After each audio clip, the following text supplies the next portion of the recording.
वसई विधानसभा क्षेत्र के विधायक हितेंद्र ठाकुर ने आज सुबह ही अपने पूरे परिवार के साथ जवाहर हिंदी विद्यालय में अपने वोट का प्रयोग किया और इसके साथ साथ जो है उन्होंने लोगों से अपील की कि वोट डालें और आगे बढ़ के आएं और अपना जो है मतदान का अधिकार है उसका उपयोग करें। और साथ ही साथ उन्होंने आरोप भी लगाए कि जो स्थापित सरकार है वो नागरिकों का गला घोट रही है। सकाळपासून मला फोन येतात, आमच्या इकडे लाईट नाही, आमच्या इकडे पाणी नाही,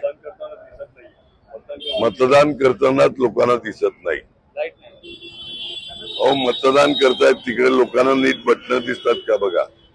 ही दुकानं बंद ठेवल्यात, कोणत्या आहे हा हिशोब? हुकुमशाही आहे का लोकशाही आहे? नाही, कशा प्रकारे चाललाय? हिरा विद्यालय शाळा आमच्या इकडे, तिकडे मशीन बंद, कशा करता? हे ईव्हीएम पाहिजे, ही इलेक्ट्रिसिटी, पाण्याचे राजकारण मला कळत नाही का एवढ्या खालच्या लेवलवर राजकारणी कसे जाऊ शकतात। तुम्हाला काय वाटतं की दडपशाही सुरू आहे? 1001%। नाही तर ही दुकानं का बंद असती, लाईट का बंद असतं आणि पाणी का बंद आहे?